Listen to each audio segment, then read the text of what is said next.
Seahawks fans, wherever you may be. Welcome back to another edition of the Seahawks Playbook podcast. Join your host, Bill Alvstad, and co-host, sports writer and football analyst Keith Myers, as we talk Seahawks football.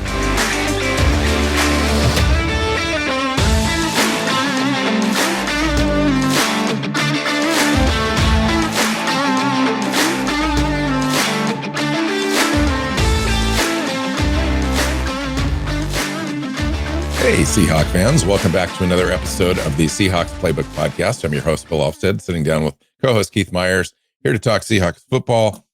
Still in draft mode, completely, thoroughly, with under 2 weeks to go now before the NFL draft. Taking a look at the risers and fallers. We haven't really done this yet this year, but it seems like big boards and all that kind of stuff are really starting to solidify now. We've seen the folks who've risen throughout this process, and those that have fallen, and we're going to talk about that a little bit. Welcome in, Keith.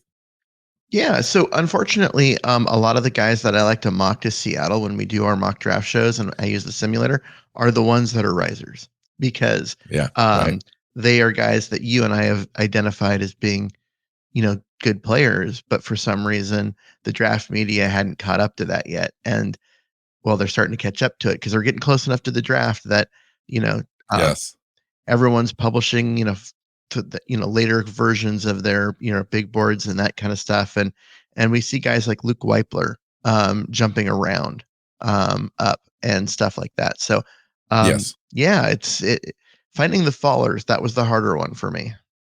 yeah, interesting. Which side do you want to start with? Let's start with the defense.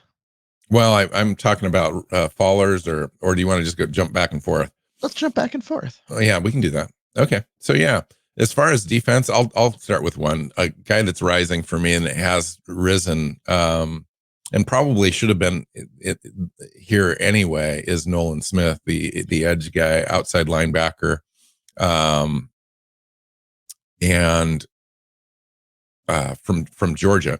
And the reason is that he just knocked it out of the park at the combine, Mm-hmm. And that brought him to everyone's attention, his athletic ability running, in the low 4.4 range or 4.39 at his size, and just his agility and his burst off the edge. It seems like he's going to be kind of a scheme diverse kind of guy, where he can put his hand in the ground. He can also go out way wide, and he could play a little inside linebacker for you, I think. He's just got that ability about him. Very tough tackler, all that kind of stuff. So I see him, I think originally when we first started doing mocks and so forth, he was the guy that was going to be available in the second round, potentially, at Seattle's second pick or third pick overall, 37 in the second round. And now he is potentially not even going to be there when Seattle picks at 20. And if you would want him, you'd have to either move back off 5 and get into that 10, 11 range before Seattle would make their first pick. And he might be the guy. Quite honestly, he's got the attributes I think that Pete Carroll would love. Do you spend that kind of draft capital to pick him? He would be somebody that if you didn't get Will Anderson, for example, at 5, if Will Anderson wasn't there, you'd get a similar player in Nolan Smith, a little bit lighter, but still scheme diverse in that way. A similar player in terms of quality, but different player. Will Anderson's gonna be your in this defense. He's gonna be your outside linebacker, and he's gonna come up forward and attack the quarterback on every play. Whereas Nolan Smith is going to be a guy that can do that well, but he can also hold his own in coverage, and you can use him in so many different ways because he's just athletically freaky. Sorry, that doesn't say that Will Anderson's not athletically freaky, but he's just athletically freaky in a way that I think you're going to use him kind of in one way. You're going to use him attacking. Yeah. Whereas Nolan Smith, because he's smaller and faster, you're going to use him in a lot of different ways. And I would agree that he has been just one of those guys that it just seems like every time a new update is to the any of the consensus big boards, you see him up 2 or 3 spots, and then the next one comes out and there he's up 2 or 3 more. He's Right. up quite a ways. Yes, I totally agree. I mean, right now he's at 18 consensus overall. Actually, when you go out to NFL mock draft databases, consensus big board, the consensus pick at number 24, the Seahawks, is Nolan Smith. But he's valued currently on the big board at 18. His peak value has been 17. So here's a player. Now this is just my prediction. Here's a player that I think can sneak into the top 10 because of his physical attributes, what he does on the field, the positional value that he brings, and the team that he came from, and the role that he's had in the defense and so forth. I think he's going to end up being a better pro than he was in college, and he did a lot for Georgia. But they had so many players that he just didn't have to stand out completely all the time. I think he can do that in the NFL. And I'm just very interested in figuring out where this guy's going to end up going. But I think he's going to go higher than the Seahawks pick at 20. Yeah, I would agree. So let's do a faller from the same kind of group. How about Isaiah Land from Florida A&M? A guy that was thought of as an edge rusher and looked at in a lot of places as a second round pick earlier in this process. Now he's showing up in like the 4th or 5th round. Came in at the combine at only 236 pounds. That's not going to help him. Then put up pretty mediocre numbers in terms of speed with a 4.62. So he's not big enough to put his hand on the ground and come up after the quarterback and set an edge and that kind of stuff, and not fast enough to play off the ball. And so he was a guy that was productive in college, and people were looking at him as a potential like second round pick. Now everyone's questioning where he plays, like what position, and you're just seeing him drop over and over and over again. Yeah, interesting. And the big board, the consensus big board right now has him at 261 overall. Wow, so which drops him completely out of the draft. So he's dropped fringy. from like 45 down to 261 over the last couple of months. And by all accounts, he had a decent Senior Bowl. The tape is what it is. I think the idea that he completely drops out is probably far-fetched. I think he's a 5th, 6th round prospect, and we'll see. Sometimes these guys do fall out because they just don't. They're a tweener. They don't have a position, and so the NFL has a hard time figuring that out as well. And guys like that are typically the ones that could fall out of the draft and be a priority free agent for somebody. I think he's a good player, but yeah, what do you do with him in the NFL? Yeah. Whereas Nolan Smith is kind of a tweener as well. He's only 33 pounds, but he's not an off the ball linebacker, going to play middle linebacker in a 3-4. He's more suited to be like a weak side linebacker in a 4-3, right? Yeah. And come up and rush the passer on passing downs. He can do anything. Because he's so athletic. Because he's so athletic and he's so fast. Yes. Right. He runs better than most cornerbacks, and he's doing it at 240 pounds as a linebacker. So, yeah, I mean, he can literally do anything you need him to. Interesting. So, faller wise, I wanted to talk just a minute about Jalen Carter because this is a player that the Seahawks are keenly interested in, have been for a long time. This guy's been on their watch list since he was a high school senior, one of the most highly recruited players in the country at a position that the Seahawks would just absolutely love to have.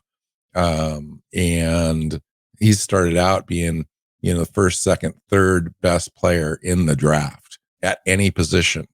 And he's still now considered the 4th best player in this draft.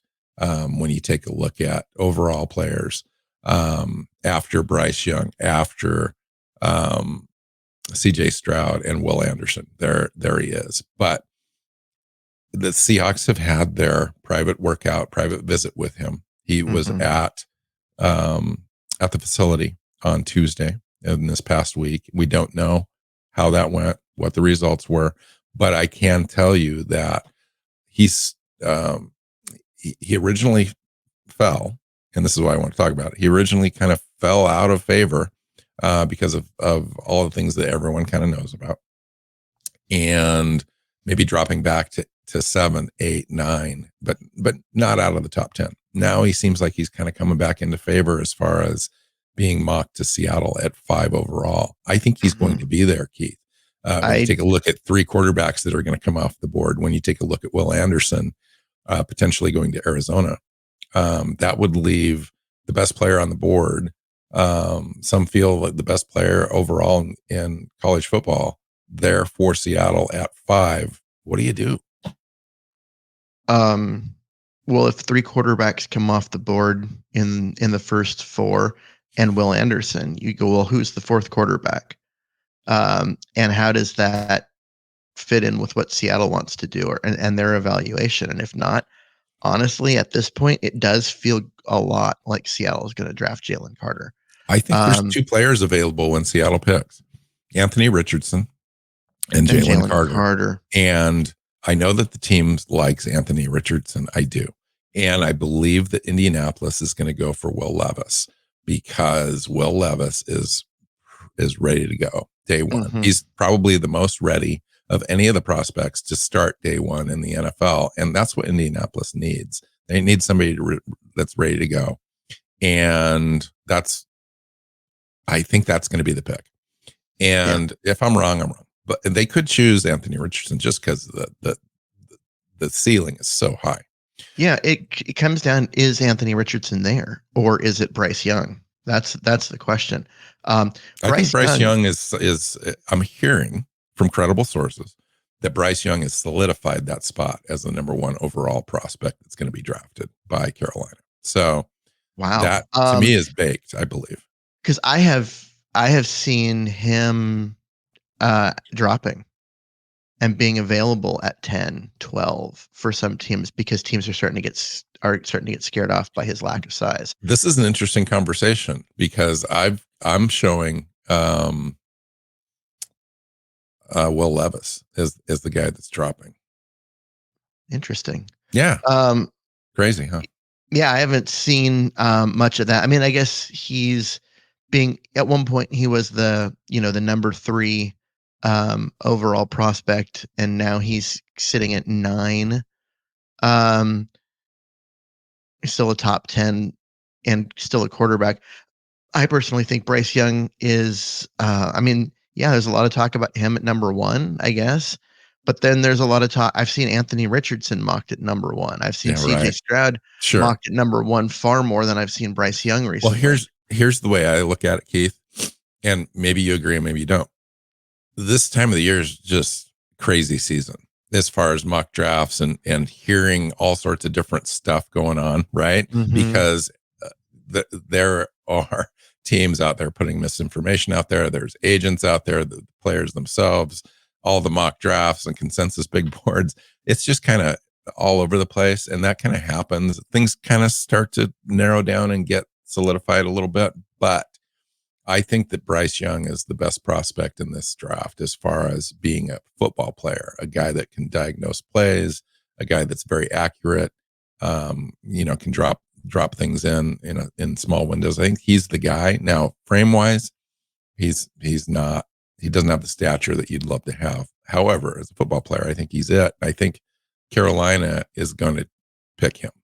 When they moved up, I thought they were moving up for CJ Stroud, and I would not be surprised at all if CJ Stroud's the guy. I mean, I think he's the better prospect overall because, well, Bryce Young, yeah, he does a lot of, he does so many things well. His tape is fantastic. But he is, in terms of size, Kyler Murray without the athleticism. And Kyler Murray, even with his ability to make people miss and avoid big hits, is still always hurt. Yeah. And so Bryce Young is going to have to not he won't be able to make people miss and avoid the big hit and all of that, but he's still that size. You know what I mean? So that's what scares me off. But his tape is absolutely fantastic. So I can see a team being enamored with him and just being like, you know what, we'll figure out a way to protect him. We'll have him get the ball out really quick so that he doesn't get hit, and we'll roll with that. But um, he's a small guy. He really is. All right. I'm going to stick with a faller and switch to the offensive side of the ball. Tight end, Michael Mayer. This is a guy that started out projecting to be a top 10 pick. I thought that was unrealistic at the time, just because he's a great player who does almost everything you want a tight end to do really well, but he's not great at any one thing.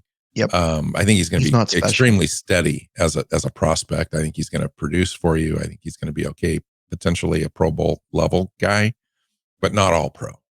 And he's a tight end. So positional value wise, I don't know that he's a top 15 guy. I think he's a top 25 guy. I think he goes in the first round. I think he's fallen back a little bit to where he's probably going to end up going, which is in that 30 to 25 range. Currently 25. He had peaked out at 14. Some teams had him mocked, earlier than that, but I see this guy going. He could potentially fall out of the first round, depending on some risers, and we can talk about those as well, because there's some fringy guys with second round grades who have the athletic traits and positional value that may rise up, and teams wanting to come back up into the first round to grab guys with certain traits. So we'll see how that goes. And as far as Michael Mayer is concerned, I kind of agree with him falling, because he is a really good player, but there's nothing that he does that's truly special other than being incredibly versatile and, not doing anything poorly. But with the first round pick, you're looking for a Pro Bowler. This is a guy that's going to be good. He's going to be steady, but is he going to play at a Pro Bowl level? I don't see Pro Bowl potential in him. So I could very easily see him picked in the mid to late 30s and dropping completely out of the first round. So let's talk about why he would drop, and maybe why somebody else might come up into the first round that's fringy, second round. What are a couple of players that you've been watching that you could think could come back up into the first round? Mozzie Smith. Yeah. A guy, when you and I started this process, was ranked in the 60s. And he's a defensive lineman out of Michigan, but an athletically just freaky guy for 330 pounds. And like I said, he was ranked in the 60s, and people are starting to catch up. Now he's the consensus big board on NFL mock draft database has him at 33, but he is showing up in just about every round one mock that's being published out there. Yes. And somewhere in the 20s. And he's a guy that forget about, guys like us that do mock drafts and other pundits and all that kind of stuff. What do NFL teams value in a player like Mozzie Smith that maybe gets him pushed closer to 20 as opposed to closer to 35? Well, I mean, he's a guy that is going to be your nose tackle, right? So he's going to line up over the center, usually where you want your guys that's 335 pounds, which he is. And those guys typically are space eaters. They eat blocks. Other teams double team them in order to try and move them to create a hole.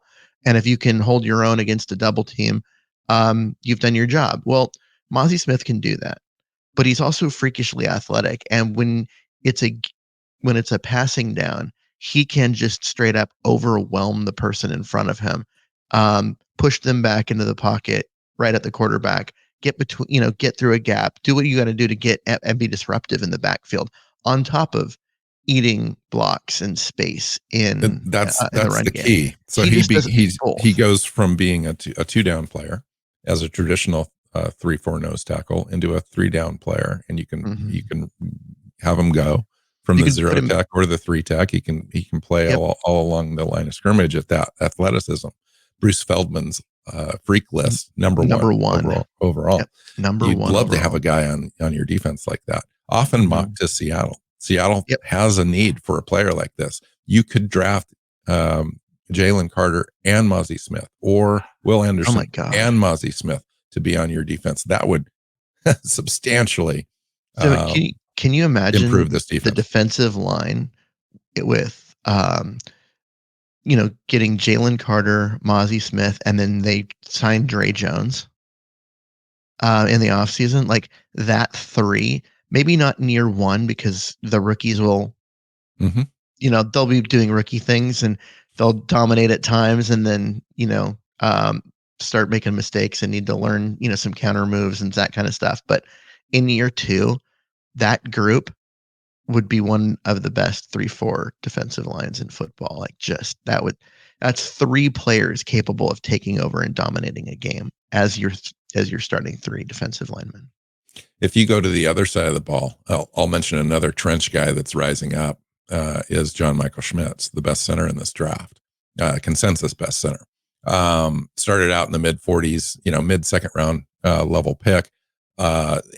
Positional value wise, center position in this draft is somewhat weak after round 3. And so your value for this particular position is rising up in this draft.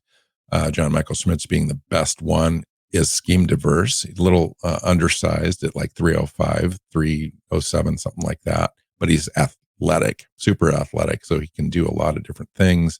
So he's going to be coveted. I think there's 4 or 5 teams that really need centers, starting center level talent out of this draft. He's definitely the best one. I've seen him, still hovering in that, where is he at right now? 47 overall in the consensus big board. But consistently again, mocked into the first round, even by Seattle. If you drop back a little bit from 20, or even if you don't, he may be the best player on their board for a number of different reasons.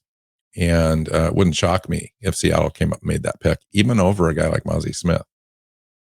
Yeah. He's a guy that it's funny because he started out in the 40s and he rose up and you and I have been talking about it, and you go and watch his tape and there's really nothing not to like. And so you start to think of him as a guy that's going to be picked in the 20s because that's usually where really good centers go is somewhere in the mid 20s. They don't tend to go higher. It's just a positional value thing. And you get him where he's hanging out in the mocks at 24, 25, especially if Seattle drops back. But then you look at his overall, like on the consensus big boards, and he's sitting there in the 30s still, in the late 30s. And you're like, okay, well, what's the disconnect? Right. If he's being mocked in the 20s, that means that the published big boards out there still have him low because you kind of average the two out, right? Why do the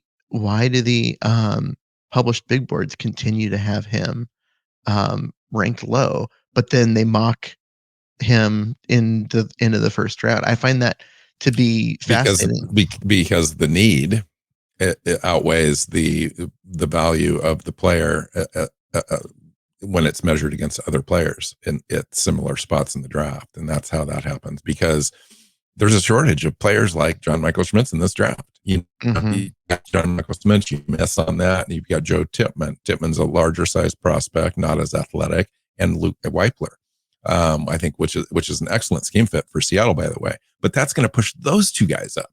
So if Michael Schmitz leaves at 24, 27, something like that, all of a sudden now you need a center.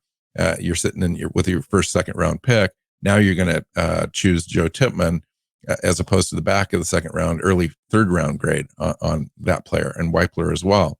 So it just kind of moves everybody up a little bit. Also, Cody Mock and possibly Steve Avila as guys that could play center. I mean, there's a reasonable number of centers in this draft, but you've got, as a team and you're evaluating, you've got one guy that's on your big board that you'd love to have. Mm-hmm. Maybe you're not ready to have Cody Mock. Cody Mock didn't play center. He's going to have to learn that position a little bit. We don't know where he's at as far as being able to make line calls and all that kind of stuff. A little bit more that goes into it than just showing up. And Steve Yep. Avila, played, guard in college, and then based on his short arms and all that kind of stuff, he's looking like he's going to move inside. Maybe he's not quite ready. I don't know. Yeah. I How just about look at him? Go ahead. John Michael Schmidt is just a fascinating one to me because again, if you look at like the consensus big board on NFL mock draft database, they have got him as the consensus pick to New York, the Giants at 25, but he's ranked 47 right now, Right. which is maybe the lowest he's been in a while. That's just very interesting. And you take a look at an opposite situation with Luke Musgrave, the tight end, all the way up at peak at 34. He's currently 49th best prospect in the draft as far as the consensus goes, but his projection is the Bengals at 60. So he's hanging around a little longer. I don't know. He's got so much upside, but why he's hanging around is the medical stuff. So you take a look at the reasons why he's not going higher. He's got all that athletic traits to go higher, but the medical He only played in 2 dictates games this last year. that he's going to drop down a little bit because teams, when you're picking that high, you don't want to take those chances. How about Hendon Hooker, Keith? Fascinating prospect. To me, one of the most fascinating prospects in this draft as far as need, value, and ability and availability. He's a guy that's like just everywhere. I've seen him mocked to Seattle at 5.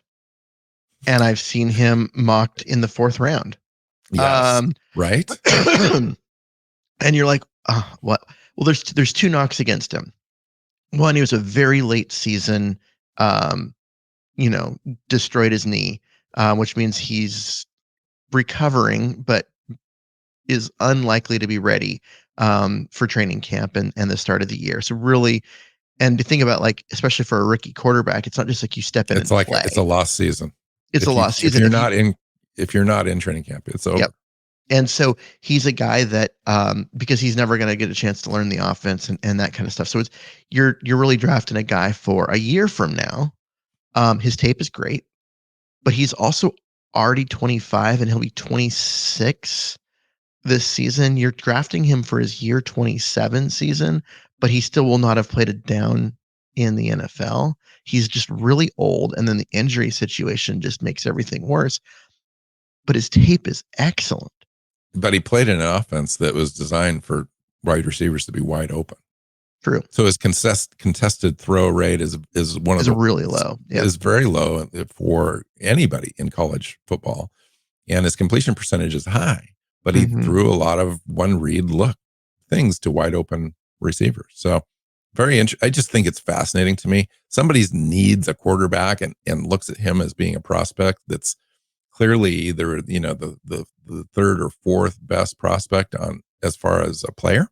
But when you weigh those other things out, I just think that he's the guy that may end up falling in this draft a little bit and be available in the 2nd or 3rd round. But somebody could. I don't think it would be a wise move, but somebody could go and take him at the back of the 1st round or move back at the end of day 1, come up from a 2nd round pick and get into the 1st round so that they can have 5th year option on him. If you're going to take him, having that 5th year option would make a lot of sense because, if you take him in the round 2, you get 4 years of a contract, but 3 of those are years when he's actually going to be able to be on the field for you. So if you're going to take him at 34, you should move up and take him at 31 because then you get a 5th year in his contract, which is a 4th year of him playing. And so that would make a lot of sense. But at the same time, like guys, especially quarterbacks, but really any NFL position that are his age, they just don't make the transition into the NFL well. The hit rate is excruciatingly low on older prospects. Yeah. One of the players that I want to talk about and made sure I didn't leave this discussion without talking about is Jonathan Mingo, the wide receiver out of Ole Miss. Now, when we started this mock process in January, Keith, We were taking a look at him as a prospect. He was available in like the 6th round. But you go look at his attributes, his athleticism, the qualities that he brings, his size, his physicality, and so forth. Is kind of a quote unquote running back, Deebo Samuel type athletic profile as far as size and body build, into a wide receiver, the ability to catch the ball and run various routes and so forth. What do you think of him? And he's currently looking at as like a late 3rd, early 4th round prospect, but I believe that he's a better prospect than that, and I think he's going to end up going in the potentially the back end of the 2nd round or early 3rd. It depends on how teams can basically compare him to Deebo Samuel, because that's the um, that is the archetype that he's being compared against. And if they think that he can do 90% of what Deebo Samuel can do, then he's a guy that could very easily go in round 2. Yeah. I think he is, because he's got almost a 40-inch vertical. His broad jump was at 129, 92nd percentile. He benched 22 reps, which is 96th percentile for his position group and size. Yeah, that's better than some offensive linemen, many offensive linemen. And you go look at the tape, and he just kind of shows up. And you take a look at Ole Miss, same offense that DK Metcalf came out of, and I think his upside is really high. And I think that teams are going to get a really good prospect out. There are some who rank him as being a top 5 wide receiver in this draft class. There are others where he's a top 15 kind of a guy. I've seen him ranked to Seattle at like 28, 25 after Seattle moves back off 20. Wow. Now, granted, most of the time you see him, if he's mocked to Seattle, it's with one of the 2nd round picks. But I have seen him mocked to Seattle late in round 1. Interesting. Yeah, and I think they would be a good fit in Seattle. He would be a really good fit, especially as a 3rd wide receiver. I mean, he's just completely dialed into that. He's a yards after catch guy if I've ever seen one. And if he can learn the system, learn NFL defenses and all that kind of stuff, I think he's the guy that can get wide open in open space, and they could really take advantage of that. I would love that pick. I don't know if I would love it at 27, but I would certainly love it with the 2nd round pick. It would shock everyone, because I don't think a lot of people are considering a wide receiver this early in the draft. I think Seattle would, though. And that high might freak some people out as far as, oh my God, I've been mocking him at our pick in the 4th round or the 5th round, the entire mock draft season, and we just completely reach for this guy. That's not how this works. It's what does the team value him at? Where is he at on the big board? What is realistic for this player? I think realistically, he's probably a back of the 2nd, early 3rd round prospect. It doesn't mean that these consensus big boards are wrong. I think they're just wrong in the way that the NFL teams evaluate players. Yeah, I mean, basically, you have two different theories as to how to do stuff as part of the draft media. Do you try and predict what the NFL does, or do you try and just predict NFL success for the individual player? And you have competing philosophies as far as what you're evaluating and how you're evaluating, just in terms of that, like just on a theoretical basis, you end up with different results. And it's he does have him around. I'm looking at him as a guy that, honestly, yeah, there's a lot of range of where he could go. Another wide receiver that I see, it's very similar, and not the player is not the same, but it's very similar as far as where he's looked at, is Josh Downs, the wide receiver out of North Carolina. This is a guy that I, last week Will Brinson at CBS mocked him to Seattle at 20. And great Wow. player, like just very, very good in and out of breaks, manipulates defensive players covering him really well. Giant catch radius, all that kind of stuff. But Consensus Big Board right now has him ranked 51st. Yeah, when you take a look at his scheme diversity, he's just not that scheme diverse. You look at his size. He's 5'9", 171 pounds. You take a look at his 10-yard split at 149, which is elite, and his 148 40. And you take a look at his broad jump at 131, 96%. You take a look at those things, and he's immediately just a slot guy. He is a slot guy. And there's a lot of slot guys in this draft. Mm-hmm. And you take a look at Smith Najigba, Jalen Hyatt, Jordan Addison, Zay Flowers, Nathaniel Dell, Marvin Sims. All those guys are playing the slot. There's a lot of those guys. And then Josh Downs, you take a look at North Carolina, it comes from, that program. And so you just kind of weigh those things out. But he's 21 years old. Mm-hmm. So a younger prospect, the upside is there. I think he would be kind of a fit for Seattle, but at that size, does that scare you at all? And is that why he's dropping a little bit? I think that's why the draft media are afraid to mock him higher, is because he's small. The 5'9", okay. But Jordan Addison is kind of the same. True. But Jordan Addison is a big name. Everybody knows Jordan Addison's name. And so mocking him in the first round is safe. If you're a draft media person, you can do that without getting a lot of criticism, whereas Downs isn't. And so, but they're similar players, except for that, Downs is better earlier in the route. His ability to manipulate defenders at the line of scrimmage is, when I was watching his tape, I was expecting to see a guy that was going to be in the Tyler Lockett mold, and he's not. He's not Tyler Lockett. Lockett plays like he's 6'3", even though he's 5'10".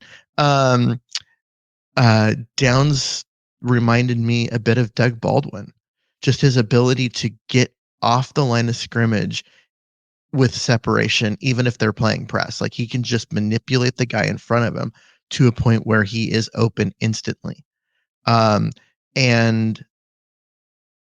that, to me, it's a skill set. And but does this count as him being a riser or a faller? The fact that he's being mocked to Seattle in the 20s, but his overall rank is in the 50s. Like, yeah, I've consistently seen him go anywhere between 32, 33, second round, to the 50 range. I haven't seen the mock that you're talking about where Seattle takes him at 20 or drops back a little bit. Wouldn't surprise me. It's really a matter of flavors. Mm-hmm. What flavor of wide receiver is Seattle looking for? They've got an immediate need at the competition at third wide receiver with Derek Young.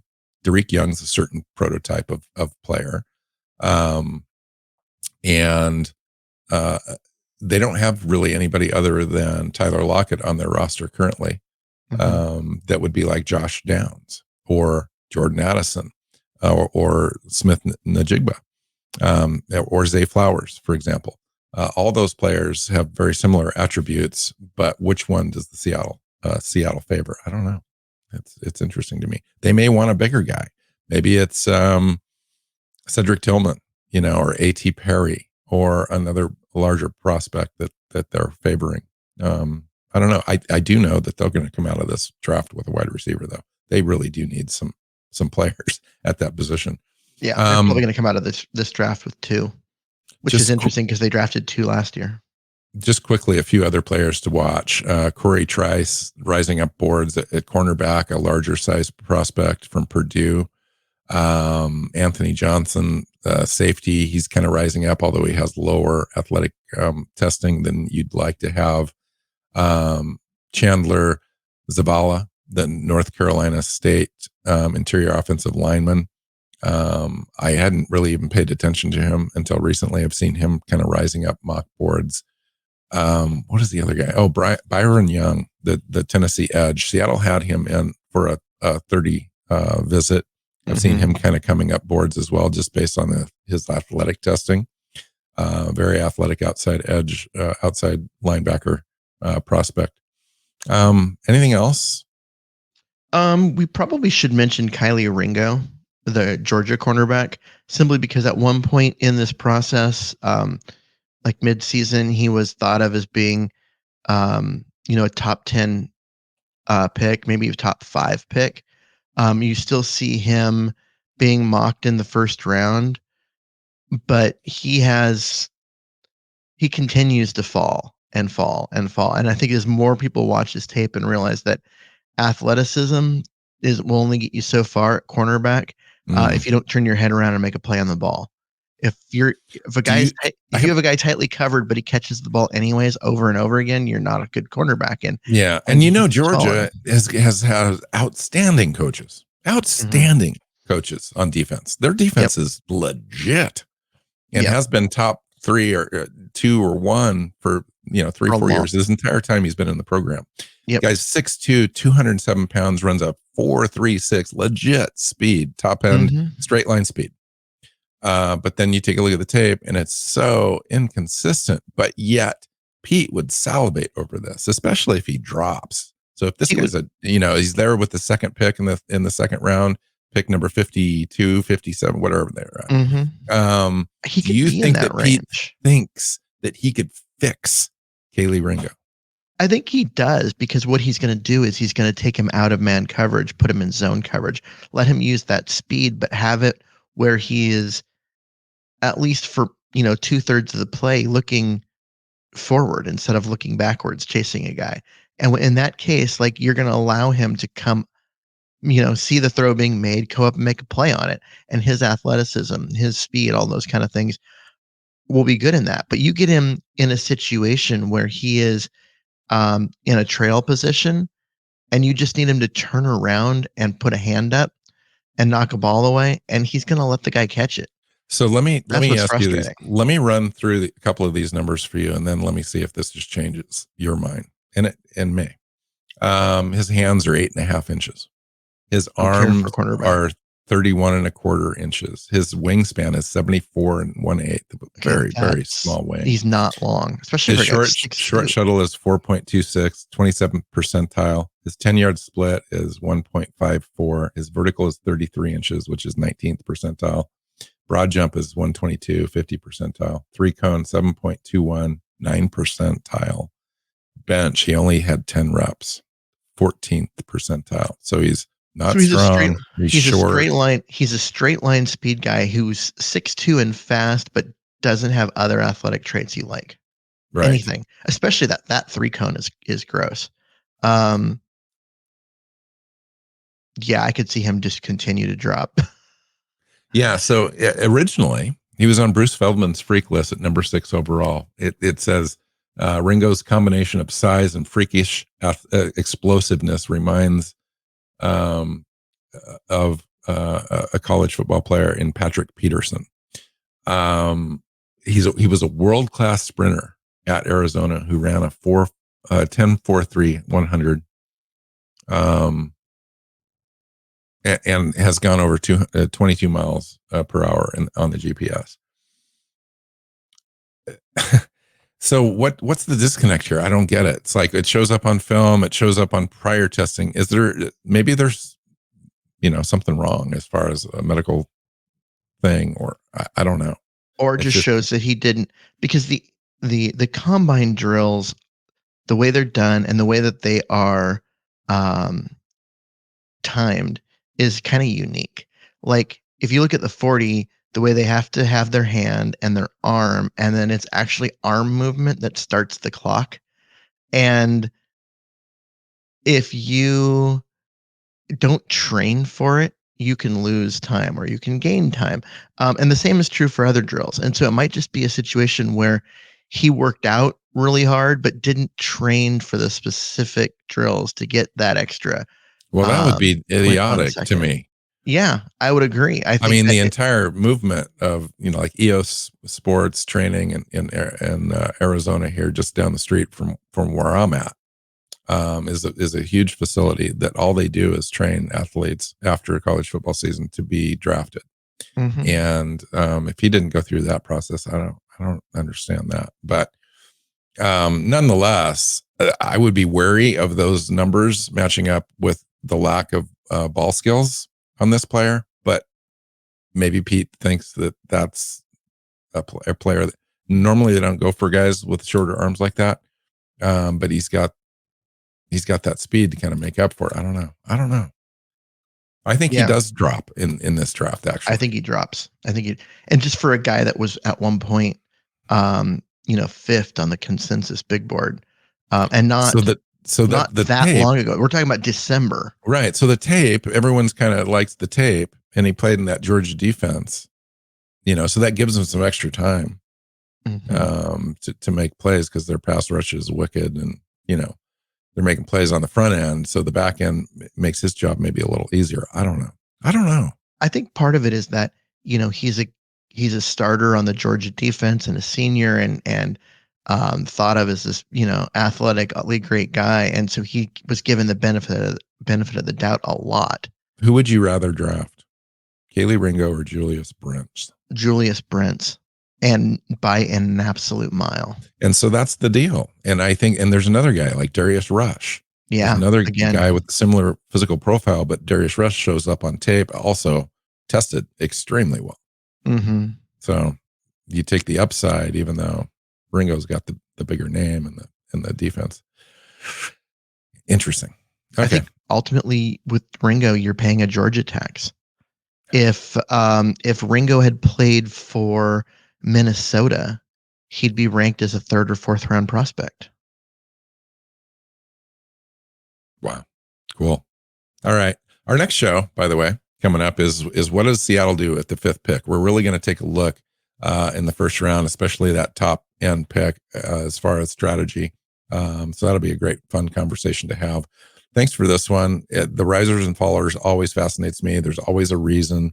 Mhm. Sometimes it doesn't make any sense. Sometimes the consensus out there is kind of fickle, and you latch on to one thing or one rumor or one attribute that you don't like, and you get somebody that falls, and vice versa. So it's pretty fascinating. I always find Any it fascinating because it's one thing for Jalen Carter to drop because he had the arrest and, some legal issues, and all of a sudden, an immaturity issue is starting to um, show up. Whereas, NFL teams probably already knew because they've talked to coaches, they've talked to, Mhm. people who know him. But for the rest of us, we were like, that was kind of eye opening. Um, but when you see a player that you've been watching all year, like Anthony Richardson, and you're ranking him, as a second round quarterback, Mhm. and then he suddenly flies up Yeah. draft boards to the point where people are talking about him as the number one overall pick to the number five pick, somewhere in that range. Um, did the tape change? Like, how does a guy that I mean, we knew he was an athletic freak before. You knew that he was, um, had some deficiencies as a passer. Um, he was a guy that was on everybody's watch list all season. So how does he go from being a second round pick to a top five pick Yeah. after Supply and games demand, baby. Supply and demand. after games are done being played? Um, when you've been watching him. And I think what you run into with some of these guys is a little bit of groupthink. You've got Yes. you want to move him up because it's a great story and you see the athleticism and you go, wow, an NFL team is going to be like great. And then somebody else moves them up in their board and you're like, oh, I'm going to do it. And then you just see a whole bunch of people do it at the same time. Well, what was holding you back from doing it before? You know what I mean? And so I look Right. at some of these things and Yeah. If I'm going to get um, this prospect who I've fallen in love with, uh, I got to go up and get yeah, it. Yeah, it's just really fascinating to me, like as far as like where these things go and why. And it's not so much the player as it is the process within the draft media. That's the part that I find fascinating. I agree. And there are some, if you take a look at him just based on his tape and all that kind of stuff, he's second or third round kind of a grade. Hmm. If you were going to put a grade on a prospect, but that's not the way it works. It's not just about that. It's about a whole bunch of other things of which, we don't even have access to all the interview process and how well he does in testing and so forth. I understand there's other cognitive tests that he's excelled at that make him rise up on NFL draft boards as opposed to big boards that we have access to. Hmm. And so his value to an NFL team is potentially top 5. And Yeah, that's where he's going to get drafted, I think. I honestly think so too. He's going to be, let's say top 7. Because if he gets past He's not Seattle, getting past Las Vegas. he's not getting past the Raiders. And so yeah, like I said, it's just fascinating. I love the process. I love watching all this at unfold. You and I do our own like evaluations, but we are influenced by the draft media. We look and we read, we do mock drafts just like everybody else, and so that ability to be influenced by the others, and then you think about that on a large scale with everyone, and you start to get these situations where nobody thought he was a top guy until everybody thought he was a top guy. Right. And it's just fascinating. It's very interesting. Now, Um, I will say this about Anthony Richardson, Keith. What did I say in January? I yeah, said I know. to you, I I said, know. by the time this thing is all said and done, I said Anthony Richardson is gonna be top 10, and he's Ah, gonna but be yeah. he's gonna be in the conversation. You said no way. Well, because he's a combine guy, but show me on the tape that shows you where he's a top There's a 5 lot to guy. like on the tape. I've watched a lot of tape, including all the shit There's a that lot of bad he on he that tape. did, where he overthrew his back. His footwork is horrible. Um, I did all that. I swear to God. And there are definitely upside things you can see on film, and I think that's where you take a look at the NFL coaching ability, like to get a guy into camp, to get a guy out of his current system and into your system, where you can project a little better, and you go through that interview process with him where you see the maturity and his deep understanding of offenses and checkdowns and all that kind of stuff. And then the athleticism just jumps off the page and you put it all together. And uh, I knew by the time this process was done, he went through the combine and all that kind of stuff, that he would blow it out of the water. So I knew he was going to rise up just because of that. And you take a look at the draft class itself. Um, and after Hendon Hooker went down, this Hmm. guy is the third, to me, the third best prospect. Not today, but overall, because Will Levis is going to be slightly graded out higher because he's got the ability to be on the field right away. But I think Anthony Richardson, at the end of the day, when it's all said and done, if this guy turns out, he could be generational. It just is. He has that potential. I'm not saying he's there or will be there, but he could be. And people take that lottery ticket and they pull it. And sometimes you're at the top of the draft, like Seattle, for example. They've come out and said, hey, we're only here once every 10, 15 years. We don't plan on being back here again at 5 overall. This could be our opportunity. And you take a look at the positional value at quarterback, and you put those things together, and Anthony Richardson could, in fact, be their pick at 5. If he's there, and if it's between Jalen Carter, who's questionable anyway, and Anthony Richardson, I think Richardson's the pick. Probably. You're probably right. Quarterback is not an athleticism position. I mean, if you look at the testing data for Tom Brady, you would laugh Mm-hmm. at how awful his was. Well, you'd be incorporating the athletic traits into that position if you drafted him, because he has them. And if you didn't take advantage of those, you'd be crazy. I know. I'm just saying, like, the guys that are drafted into that position because of athletic traits, there's a lot of failed prospects. Absolutely. It's a much lower hit rate than overall. If the player is being drafted entirely for athletic traits. Cam Newton, of course, went number 1 overall. He was an MVP. He was an All-Pro multiple Jamarcus times. Russell. Here's a situation. But Jamarcus Russell is the other side of it. Right. Entirely drafted for athletic traits, number 1 overall, and was just never an NFL player. Right. And there's a guy that wouldn't work out after he got paid. Right. And there's the deal between the ears is like you gotta figure that process out. And that's what everyone's been scrambling to do with Richardson.